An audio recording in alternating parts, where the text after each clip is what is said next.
Hello learners, welcome back to my channel. आज आज हम स्टार्ट करेंगे हमारा lecture number second of marketing management. आज हम पढ़ेंगे evaluation of the marketing concept. तो शुरू करने से पहले आप हमारा टेलीग्राम ग्रुप है वो ज्वाइन कर लीजिए, ताकि आपको नोट्स और आगे आने वाली वीडियोस के नोटिफिकेशंस जो है मिलते रहें। तो आज हम स्टार्ट करते हैं evaluation of the marketing concept.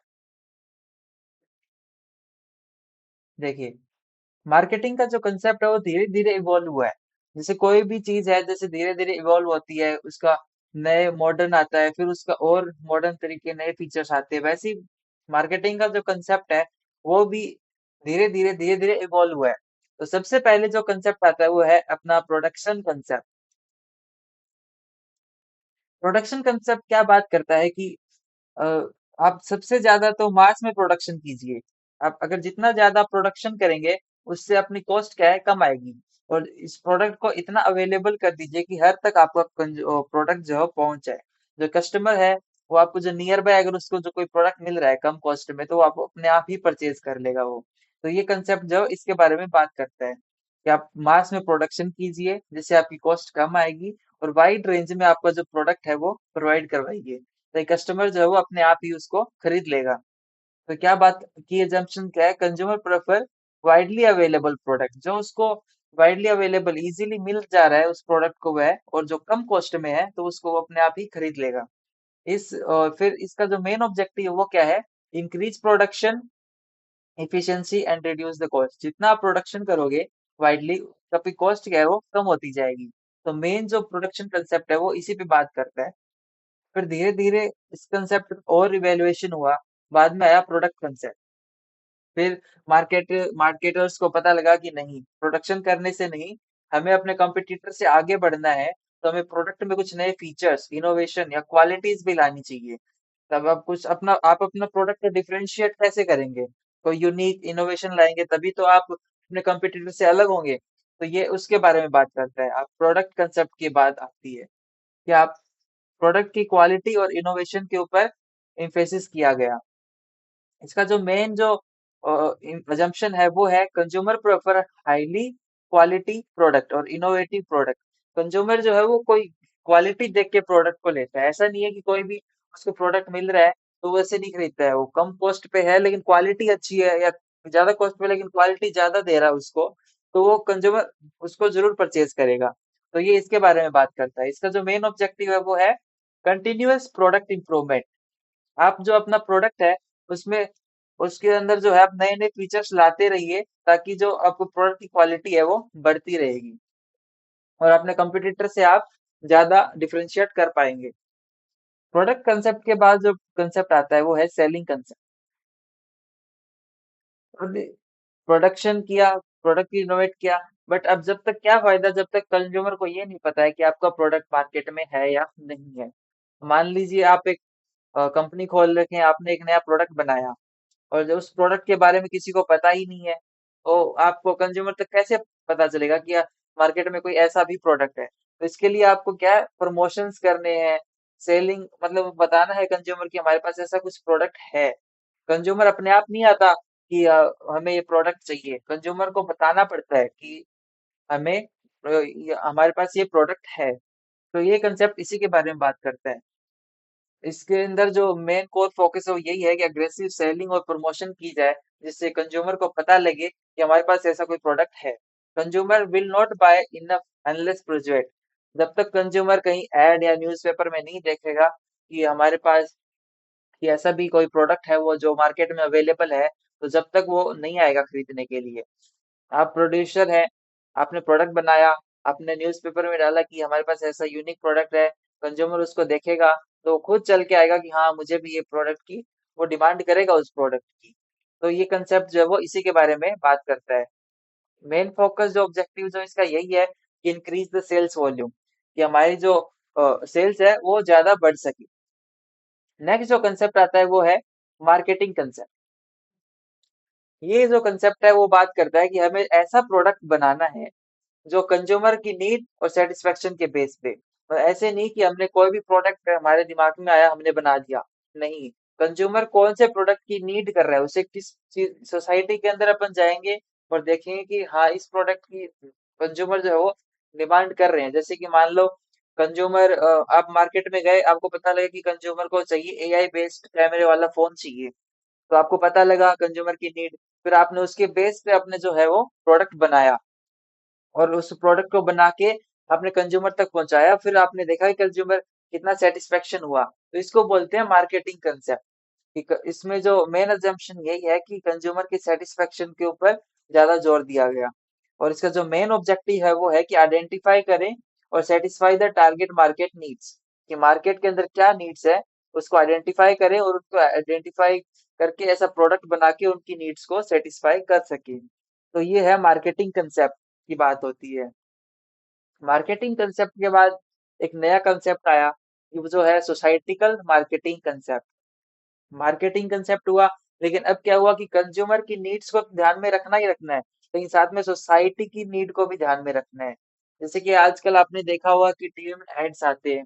मान लो कि कोई सर्फ का या वॉशिंग पाउडर का जो है एड आता है, वो कहता है कि हमारा वॉशिंग पाउडर है वो कम पानी में इतने झाग बना देता है कि वो कम पानी की जरूरत होती है। तो वो क्या कर रहा है, कंज्यूमर की नीड को भी कर रहा है, साथ में सोसाइटी का भी ध्यान रख रहा है कि पानी की बचत हो रही है इसमें। तो इसे कहते हैं अपन सोसाइटिकल मार्केटिंग। जैसे सीएसआर एक्टिविटीज, हमारी कंपनी जो है 1% जो है एजुकेशनल के अंदर जो है हम कंट्रीब्यूट कर रही है, तो ये क्या है, सीएसआर। और ये जो इन्वायरमेंट फ्रेंडली जो एडवर्टाइज में ये सब कंसेप्ट लाए गए, इसको अपन कहते हैं सोसाइटिकल मार्केटिंग कंसेप्ट। इसका जो मेन अजम्पशन था यही था कि long term welfare of the society is important, कि कंज्यूमर की नीड, प्रोडक्शन, ये सब नहीं, सोसाइटी को भी ध्यान में रखना है हमें। तो इसे कहते हैं सोसाइटिकल मार्केटिंग कंसेप्ट। इसका जो मेन ऑब्जेक्टिव यही था कि बैलेंस करे कंपनी कंज्यूमर प्लस सोसाइटी के इंटरेस्ट को। इसके बाद जो सबसे इम्पोर्टेंट जो कंसेप्ट आया वो है होलिस्टिक मार्केटिंग कंसेप्ट। ये कंसेप्ट अभी तक का सबसे अच्छा कंसेप्ट है। ये कंसेप्ट बात करता है 360 डिग्री पे। मतलब कि एक बिजनेस जो है उसके जितने भी इन्वायरमेंट फैक्टर है, जैसे कि उसके एम्प्लॉयज हैं, उसके इंटरनल जितने भी स्ट्रक्चर है, उसके कस्टमर है, स्टेक होल्डर है, वो सबको ध्यान में रख के जो मार्केटिंग की जाती है उसको हम कहते हैं societal market, holistic marketing concept.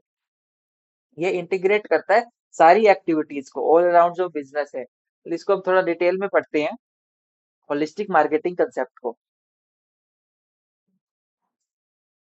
Holistic marketing is everything, everyone, organisation is matter. ये हम इसके बारे में बात करते हैं कि जितने भी बिजनेस से रिलेटेड जो एंटिटी है, मतलब जो भी एम्प्लॉय कस्टमर है, वो सब मैटर करते हैं। Focus whole business is as one entity, पूरे बिजनेस को वो एक ही एंटिटी की तरह बात करता है।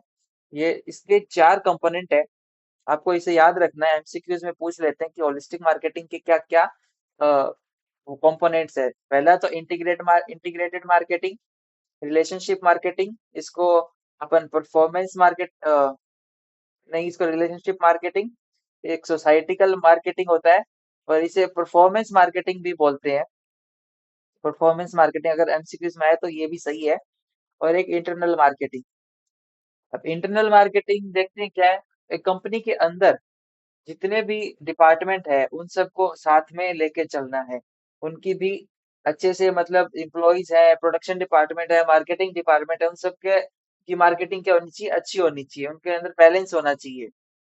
ये उसकी बात करता है। इंटीग्रेटेड मार्केटिंग, जो मार्केटिंग के 4 पीज है, प्रोडक्ट, प्राइस, प्लेस, प्रमोशन, ये सब के बारे में जो अच्छे तरीके से उसको ऑर्गेनाइज वे में करना ही क्या है, इंटीग्रेटेड मार्केटिंग है। फिर रिलेशनशिप मार्केटिंग। रिलेशनशिप मार्केटिंग क्या हो गया कि अपन जो कस्टमर के साथ अपने प्रोडक्ट बेच दिया, ऐसा नहीं कि बस बेच दिया और हो गया। कस्टमर के साथ रिलेशनशिप बिल्ड करना है। कस्टमर को टाइम टू टाइम उसके फीडबैक देखने हैं, कस्टमर को क्या चाहिए वो देखना है। तो इन सबको जो होता है रिलेशनशिप मार्केटिंग कहते हैं उसको। Customer loyalty, retention, personalise communication. Next है सोसाइटिकल मार्केटिंग। हमने प्रोडक्ट बनाया, प्रोड्यूसर टू कंज्यूमर, लेकिन हमें साथ में सोसाइटी को भी ध्यान में रखना है। सोसाइटी की वेलफेयर को भी ध्यान में रखना है, इन्वायरमेंट कंसर्न, सोशल वेलफेयर। तो इसको कहते हैं हम सोसाइटियल मार्केटिंग। एक होता है परफॉर्मेंस मार्केटिंग। परफॉर्मेंस मार्केटिंग मतलब हमें खुद कंपनी का भी ध्यान रखना है, हमें सेल्स अपने ट्रैक अच्छी होनी चाहिए, प्रॉफिट भी अच्छा हो, परफॉर्मेंस हमारी ओवरऑल अच्छी होनी चाहिए। तो ये क्या है, होलिस्टिक मार्केटिंग है। होलिस्टिक मार्केटिंग के चार कंपोनेंट है। इंटीग्रेटेड मार्केटिंग, अपना 4 पीस को अच्छे से मार्केटिंग करो। इंटरनल, अपना ऑर्गेनाइजेशन के अंदर का। रिलेशनशिप मार्केटिंग, अपने स्टेक होल्डर्स का ध्यान रखो। और सोसाइटिकल मार्केटिंग, सोसाइटी का ध्यान रखो। और परफॉर्मेंस, अपना परफॉर्मेंस भी मेजर अच्छे से करो। इसे कहते हैं अपन ये होलिस्टिक मार्केटिंग। जैसे कि एक प्रोडक्ट के बनाने से लेकर उसके कंज्यूमर तक पहुंचने तक का जितना भी है, सबको 360 डिग्री में सबका ध्यान रखना है। अपने कंपनी के अंदर एम्प्लॉइज का, जैसे सप्लायर हो गए, कंपटीटर हो गए, सबका, कंज्यूमर का, उसके रिलेशनशिप मार्केटिंग हो गई, सोसाइटी का ध्यान रखना है। और अपने परफॉर्मेंस को ध्यान रखना है। और अपना जो 4 पीस है, इस तक पहुंचाने के लिए जो 4 पीस है, उसके लिए इंटीग्रेटेड मार्केटिंग, उसका भी ध्यान रखना है। तो ये आपका है होलिस्टिक मार्केटिंग। नेक्स्ट जो है वो है रिलेशनशिप मार्केटिंग का। लेवल्स क्या क्या है? मतलब रिलेशनशिप मार्केटिंग अपन ने पढ़ा कि कस्टमर के साथ अपना रिलेशन बनाए रखना है। तो इसका जो आपको ये जो है सीक्वेंस में याद रखना है इसको, कि सबसे पहला है बेसिक मार्केटिंग।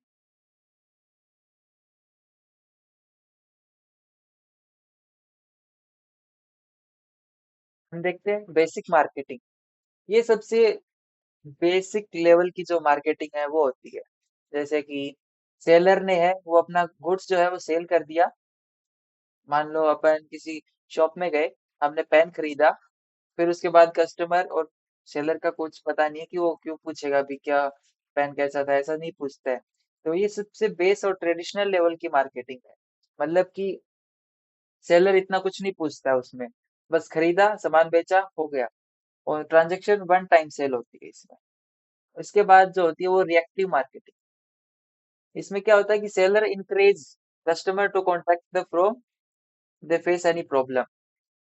जब सामान बेचते हैं तो सेलर जो वो कहता है कि आपको अगर कोई प्रॉब्लम होती है तो आप हमें कॉल कर दीजिएगा। सेलर खुद से मतलब कॉल नहीं करता है, कहता है कंज्यूमर आप कॉल कर लीजिए।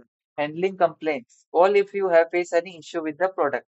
इसे अपन कहते हैं रिएक्टिव मार्केटिंग। इसके जो थर्ड लेवल की जो रिलेशनशिप मार्केटिंग है वो है अकाउंटेबल मार्केटिंग। मतलब अब सेलर जो है वो खुद अकाउंटेबल रहता है। मतलब कि अ, खुद से कॉल के लगा के पूछता है कि आपने जो प्रोडक्ट खरीदा, आप सेटिस्फाइड हैं या नहीं है। आपसे जो है फीडबैक लेता है वो कस्टमर। खुद से अकाउंटेबल होता है। Seller contact customer after sale to check satisfaction. Feedback और इम्प्रूवमेंट चेक करता है वो। एक company calling after purchase to ask are you satisfied with the product. मतलब कि सेलर जो खुद अकाउंटेबल होता है, कस्टमर से पूछता है कि क्या आप सेटिस्फाई हैं हमारे प्रोडक्ट से। तो इसे कहते हैं अकाउंटेबल मार्केटिंग। और नेक्स्ट जो आता है वो है प्रोएक्टिव मार्केटिंग। सेलर क्या करता है कि रेगुलरली, सेलर रेगुलरली कस्टमर से कांटेक्ट करता है कि आप हमें बताएं कि प्रोडक्ट को कैसे, मतलब क्या करना है, आपको प्रोडक्ट कैसा लगा और क्या क्या इसके अंदर मॉडिफिकेशन की जरूरत है। मतलब सेलर जो है वो रिस्पॉन्सिवनेस के साथ देखता है, कंज्यूमर से पूछता है। इसमें क्या है, कस्टमर को रिटेंशन करने का मेन इसका ऑब्जेक्टिव रहता है। जैसे कोई बैंक है, वो इन्फॉर्म करता है कस्टमर को अबाउट द न्यू स्कीम के बारे में, बताता है कि हमारे बैंक में नई स्कीम है, आइए। तो इसे कहते हैं प्रोएक्टिव मार्केटिंग। लास्ट जो हाईएस्ट लेवल की जो रिलेशनशिप मार्केटिंग है ये है पार्टनरशिप मार्केटिंग। इसमें क्या है कि कस्टमर और सेलर दोनों के दोनों साथ में मिलके जो प्रोडक्ट को डिजाइन करते हैं। मतलब कि सेलर कंज्यूमर दोनों की नीड, मतलब नीड को आइडेंटिफाई करेंगे और उनसे पूछेंगे, पार्टनरशिप होके एक प्रोडक्ट को बनाएंगे वो। From work with continuously with the customer as long as partner. Highest level of the relationship marketing है ये दोनों के म्यूचुअल के बेनिफिट के ऊपर ये मार्केटिंग की जाती है। जैसे कि B to B supplier working with large retailers, ये वो पूछते हैं कि आपको क्या चीज की जरूरत है। आप फिर उनसे पूछ के उसके बेस पे उसके हिसाब से एक प्रोडक्ट बनाया जाता है। मतलब कि दोनों मिलकर आपस में कोलैबोरेशन करके ही एक पार्टनरशिप बनाते हैं। इसे कहते हैं हम पार्टनरशिप रिलेशनशिप मार्केटिंग। तो होप सो आपको ये समझ में आया होगा कि इवैल्यूएशन जो है मार्केटिंग कंसेप्ट का कैसे हुआ। इसमें हमने क्या पढ़ा? सबसे पहले हमारा जो है प्रोडक्शन कंसेप्ट आया। प्रोडक्शन कंसेप्ट क्या कहता है कि सबसे ज्यादा से ज्यादा आप प्रोडक्शन करो और वाइडली अवेलेबल करो कंज्यूमर तक। फिर इसके बाद प्रोडक्ट की ध्यान में आया कि प्रोडक्ट यूनिक बनाओ। फिर प्रोडक्ट यूनिक के बाद में क्या आया? प्रोडक्ट के बाद में आया सेलिंग कंसेप्ट, हमें सेलिंग भी करनी पड़ेगी, हमें प्रमोशन वगैरह भी करना पड़ेगा।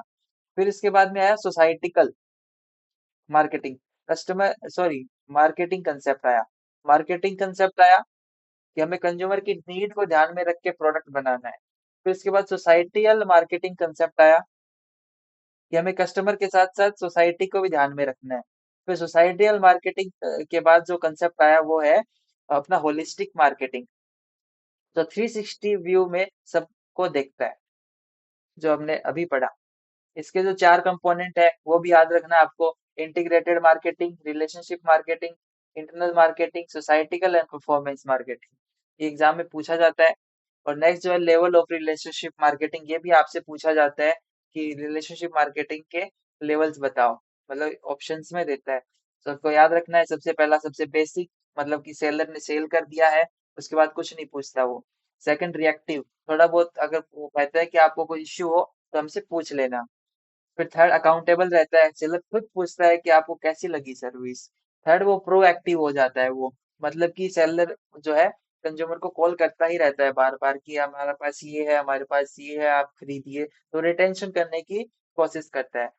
लास्ट सबसे हाईएस्ट जो पार्टनरशिप मार्केटिंग है, वो मतलब साथ में मिलके कंज्यूमर और सेलर कोलैबोरेट करके एक प्रोडक्ट को डिजाइन करने की कोशिश करते हैं, इसे कहते हैं relationship marketing, partnership relationship marketing. तो होप सो आपको जो वीडियो है वो अच्छी लगी होगी, आपको ये कंसेप्ट समझ में आया होगा। हमने कम समय में सारा ये इवैल्यूएशन पढ़ लिया है। अब हम नेक्स्ट लेक्चर में पढ़ेंगे अपना नीड, डिमांड और उसकी स्ट्रेटजीज क्या क्या है। तो होप सो, थैंक यू। और आप हमारा जो टेलीग्राम ग्रुप का जो लिंक है मैंने आपको बताया, आप उसको ज्वाइन कर लीजिएगा। धन्यवाद।